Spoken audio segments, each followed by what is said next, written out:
Assalamualaikum warahmatullahi wabarakatuh. Selamat sore dan salam sejahtera untuk kita semuanya. Saudaraku, rekan pers yang saya hormati, suasana sore hari ini pasti satu suasana yang berbeda dari suasana pertemuan-pertemuan kita di tempat ini dari beberapa kali pertemuan dengan kawan-kawan semuanya. Sejujurnya harus saya katakan, dalam kapasitas saya, baik secara pribadi maupun selaku Ketua Umum Dewan Pimpinan Pusat Partai Nasdem, beserta dengan seluruh jajaran DPP yang ada,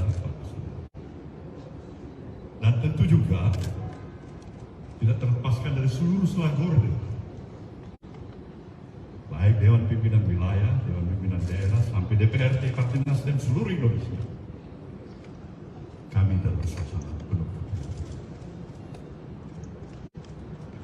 kesedihan yang sukar untuk kami tutupi. Kami berupaya untuk tutupin ini. Kami berupaya untuk kami tetap tegar, bisa tersenyum dengan teman-teman semuanya. Kami upayakan itu. Tapi kalau teman-teman bisa memahami sesungguhnya apa yang ada dalam nurani diri kita, ada kesedihan, keprihatin hati, tidak seperti biasanya. Saya memahami kasus seperti ini bukan yang pertama kali dihadapi oleh partai ini, tapi untuk hal yang terjadi kali ini kepada Sekretaris Jenderal DPP Partai Nasdem, saudara kami Johnny Plate, saya harus katakan sekali lagi, kami berduka untuk ini. Saudaraku semua,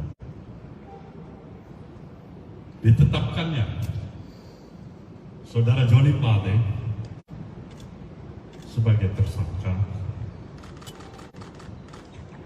itulah merupakan bahagian dari proses hukum yang harus dilaluinya. Apa sikap Nasdem? Jelas tidak pernah berbeda. Dari komitmen awal partai ini didirikan, kami ingin tetap berada di garda terdepan, ingin menegakkan prinsip-prinsip hukum yang berkeadilan untuk terus dari waktu ke waktu kita berikan kehormatan sebagaimana mestinya kita sebagai warga negara yang baik. Apalagi peran daripada institusi partai politik yang berulang kali saya katakan, partai politik harus berada pada garda yang paling terdepan untuk memberikan kontribusinya dalam proses pendidikan politik yang berarti dan mengedepankan profesionalisme dan moralitas. Ini jelas. Jadi proses hukum ini harus kita hormati. Kami tetap menghormati ini. Tetapi sukar untuk mengusik apa yang terjadi di dalam perasaan emosi diri saya. Semoga saja godaan-godaan yang dikatakan pada saya ini tidak terlepas daripada intervensi politik. Tidak benar. Ini tidak terlepas daripada intervensi kekuasaan. Juga tidak benar. Ini godaan pada diri saya dan saya sudah katakan tidak benar itu. Kalau benar, mungkin hukum alam nanti yang akan dihadapkan kepada itu. Jadi sekali lagi saya tegaskan, kita menghargai proses hukum. Kedua, kepada Partai Nasdem, saya sudah ingatkan seluruh selagurde ini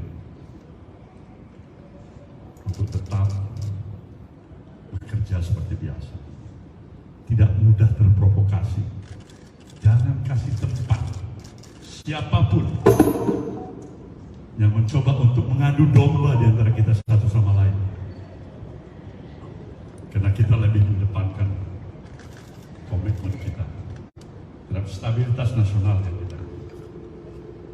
Ini jelas komitmen kami kedua. Dan yang ketiga, mengingat tugas dan kesibukan, posisi dan peran Sekjenan. Maka pada hari ini kami telah menetapkan, memutuskan Saudara Haji Muhammad Taslim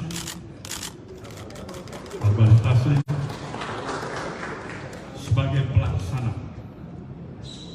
tugas kesekjenan.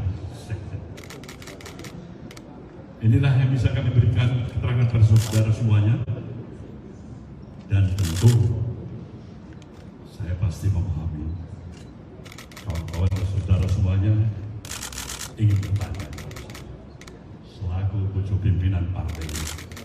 Saudara boleh bertanya apa saja. Nah, lalu lintas dan kita. Ya, datang Kompas. Andika, Hilman, mana TV mana? Ya, 3 dulu ya.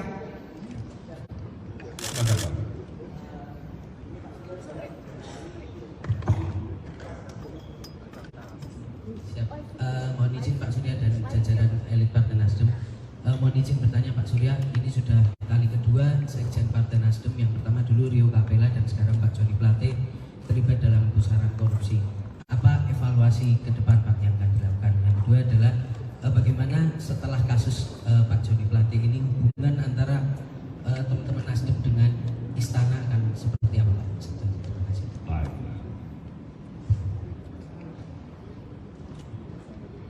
Silakan. Selamat sore, nanti dari Perdata. Dari Atadata, Pak. Atadata.co.id. Ada 2 pertanyaan. Pertama, tadi siang Kejagung bilang bahwa akan mengusut kasus ini, aliran dananya ke parpol. Nah, dari tanggapan Pak Surya Paloh sendiri menanggapi strategi Kejagung itu seperti apa? Dan yang kedua, tadi siang juga Bang Faldo bilang bahwa jabatan Menkominfo akan digantikan oleh PLT. Berarti kan melihat lebih jauhnya bakal ada pergantian pemain di kabinet. Dari Nasdem sendiri apakah akan menyajikan atau menyuguhkan nama baru ke Presiden untuk menggantikan Pak Joni, atau seperti apa strategi ke depan untuk masih ada dalam kabinet? Ya, Ilman Pak dari DN Times. Izin Pak, terkait dengan kasus ini, Pak Surya beberapa tahun lalu pernah menyatakan kalau misalkan ada kader yang terlibat kasus korupsi, lebih baik Partai Nasdem buat apa dipertahankan itu Pak. Nah, apakah sekarang masih berlaku seperti itu? Kemudian ini kan kemungkinan Pak Joni akan direshuffle Pak. Nah, itu jumlah menteri dari Nasdem apakah akan berkurang atau tetap itu Pak? Dan apakah akan ada bantuan hukum untuk Pak Joni? Terima kasih Pak. baik. Jadi ada 2 peristiwa. Dua sekjen. Yang satu kasus 200 juta rupiah. Dia masuk tahanan untuk sekian tahun. Kasus gratifikasi. Dan telah menyelesaikan kewajiban dan sekarang menjadi warga negara bebas. Yang kedua, Joni Plate. Terserah pendalaman pembuktian yang mungkin di dalam nanti. Tapi hari ini saya simak baik-baik keterangan daripada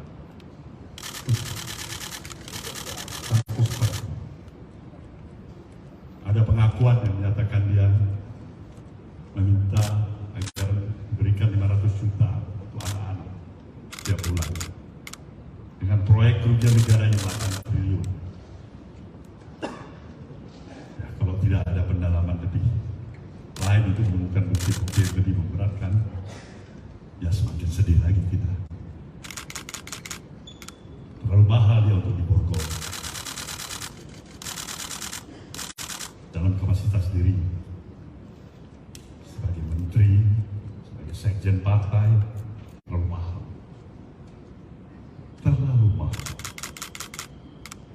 tetap maju menganut ajas praduga tidak bersalah. Tidak ada di antara kita yang memastikan diri kita ini terlepas dari kesalahan, kesilapan, kebodohan, bahkan dosa. Itulah arti kehidupan kita sebagai manusia biasa. Kita berupaya yang sebaik-baiknya, sekaligus menjawab pertanyaan teman-teman kedua dan ketiga tadi. Bahwasanya kita tidak mampu untuk menjamin. Pasti akan dialami terus. Tapi niat baik kita juga tidak pernah padam. Tidak pernah ada pers yang barangkali mungkin mengapresiasi partai ini dengan komitmen yang sesungguhnya menolak politik dengan mahal. Dan itu bukan Rp1, bukan 200 juta, mungkin triliunan. Dari apa pelaksanaan pilkada-pilkada yang sudah lalu? Ini hanya catatan perbandingan bagi kita. Mencari kesalahan satu nokta di ujung pulau sana dibandingkan dengan gajah di depan mata. Saudara pikir mungkin itu adalah hal realita yang kita hadapi. Jadi bagaimana dengan PLT-nya, menjadi pelatih, di reshuffle-nya, kita terima, kita konsisten karena kita katakan itu hak prerogatif presiden. Dan kita tidak pernah bergoyah hati untuk menyatakan apa yang telah kita utarakan agar konsistensi itu paling tidak itulah sumbangsih yang bisa diberikan oleh partai dari sejumlah kekurangan-kekurangan yang ada. Ini ulangin pertanyaan Anda tadi. Ya kan tadi siang Pak Faldo mengatakan bahwa tugas Kominfo akan diemban oleh PLT yang belum dipilih sampai sekarang. Apakah Nasdem pada nantinya pada kesempatan selanjutnya akan mengajukan nama baru yang akan menggantikan Pak Joni atau seperti apa? Kalau kita konsisten, ini hak prerogatif presiden bagaimana kita mengajukan. Salah-salah presiden nggak suka. Nggak ada lebih bodoh dari Nasdem untuk tiba-tiba mau mengajukan nama baru tanpa diminta oleh presiden. Sekali lagi itu adalah hak prerogatif presiden. Oke? Next. Aliran dana ini bagus. Ini yang memang dikehendaki oleh partai ini. Partai ini menginginkan transparansi yang seutuhnya. Sekali lagi saya katakan, transparansi yang seutuhnya. Periksa seluruh kemungkinan dari ujung kiri ke ujung kanan, dari barat timur, atas bawah, siapa saja yang terlibat. Periksa juga seluruh unsur yang ada di institusi manapun, termasuk Partai Nasdem. Nasdem welcome itu. Kita menyambut itu. Dan berikan juga hukuman yang setimpal. Tanpa ada lex spesialis dalam pengertian privilege. Si A boleh diperiksa, si C tidak boleh diperiksa. Semakin sedih lagi kita. Semakin sedih. Tapi kalau transparansi itu dilakukan dengan kemampuan profesionalisme Kejaksaan Agung kita yang bebas juga dari intervensi siapapun dan juga kepentingan politik dari manapun, kenapa kita tidak berikan dukungan sepenuhnya? Jadi kalau kawan-kawan tanya, Nasdem mau berikan dukungan sepenuhnya atau setengah? Saya bilang totalitas kita akan berikan dukungan agar semua kita tuntaskan. Kalau enggak, sia-sialah kita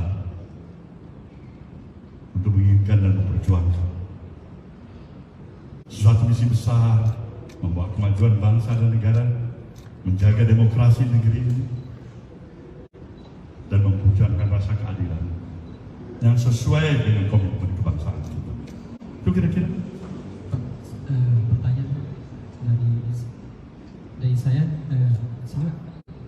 Ramdi dari Times Indonesia. Saya pengen minta tanggapannya dari Pak Surya Paloh tentang yang sudah ramai di media sosial. Ini kan sudah dikomentari oleh semua masyarakat, Pak, bahwa kasus ini ada intervensi dari kekuasaan dan salah satunya karena ada pandangan politik yang berbeda antara Pak Surya Paloh, mungkin yang kedua Anies, dan pemerintah mungkin ke salah satu kandidat. Mungkin itu, Pak. Bagaimana tanggapannya, Pak? Tanggapan saya ini sebenarnya harus mengkaji ulang. Apakah itu benar? Saya pikirkan ulang. Di dalam proses itu saya berkontemplasi. Sampai sejauh ini saya berpikir positive thinking. Gak ada itu intervensi. Sejauh ini. Tapi kita nggak tahu esok hari. Kita nggak tahu siapa yang garanti bahwa kasus ini tidak diintervensi. Mungkin sekarang, saat ini tidak. Besok, lusa, minggu depan, bisa saja terjadi. Jadi tanggapan saya, semuanya, apabila kita sayang pada negeri ini, buanglah kepentingan subjektivitas, buanglah kepentingan sesaat. Jika memang kepentingan strategis yang lebih besar menunggu kehadiran kita. Itu. Izin Pak, saya Adi dari TV One ingin bertanya mengenai pencalegan Pak Johnny Plate. Apakah ada pengaruh dan elektabilitas Nasdem mengenai pencalonan Anies? Terima kasih. Ya, kawan-kawan tahu itu. Sebenarnya pertanyaan Anda bisa jawab. Pengaruh pasti ada. Institusi partai politik yang dibangun oleh kekuatan persepsi dan keyakinan publik, salah satu faktor atau key factors yang menentukan sekali. Kalau wartawan, barangkali kawan-kawan wartawan ya mempunyai opini, Nasdem itu memang udahlah, memang partainya buset, itu nggak ada artinya, itu lemah, itu salah, itu bohong, itu memang nggak perlu kita hukum, itu rusak itu elektoral. Tergantung bagaimana kita membangun persepsi publik, dan itulah peran rekan-rekan institusi pers yang saya nantikan dan saya harapkan, pers yang bebas dan tetap mempunyai rasa tanggung jawabnya, tapi pada profesionalisme dan etik yang kita miliki. Bapak izin sedikit lagi, Bapak mau tanya, saya Rumondang dari Detikkom, mau tanya soal apakah sebelumnya Pak Plate pernah mengajukan untuk mundur dari Menkominfo sebelum ini. Kemudian soal pencalekan Pak Plate yang sudah berjalan, apakah pendaftarannya ditarik atau seperti apa? Kemudian tadi soal bantuan hukum kepada Pak Plate terkait hal ini seperti apa? Terima kasih. Pertama, sebagai sekretaris jenderal dan saya dalam proses sebagai ketua, tentu saya wajib mendalami kasus ini. Toh ini sudah cukup menjadi konsumsi publik dalam beberapa waktu. Joni juga sudah periksa beberapa kali. Pertanyaan saya sederhana, Bung tahu, saya ketua umum di sini menyerahkan semua energi dan idealisme saya, waktu dan tenaga pikiran saya. Saya tidak mempunyai interest apapun untuk duduk dalam suprastruktur kekuasaan dan pemerintahan. Saya ingin mengabdikan diri saya untuk membangun negeri ini. Satu hal yang saya minta dari Anda, jujur, Anda ada terlibat di hal yang prinsipil sekali. Kalau ada urusan tetek bengek, saya akan campur ini. Hal yang prinsipil sekali, yang bisa merusak kita semua. Dialog ini 1 kali, 2 kali, 3 kali. Itu yang pertama. Maka saya confident untuk dia sebenarnya tidak terseret dalam situasi seperti apa yang dialami oleh dirinya hari ini, yang diborgol. Saya membayangkan bukan hanya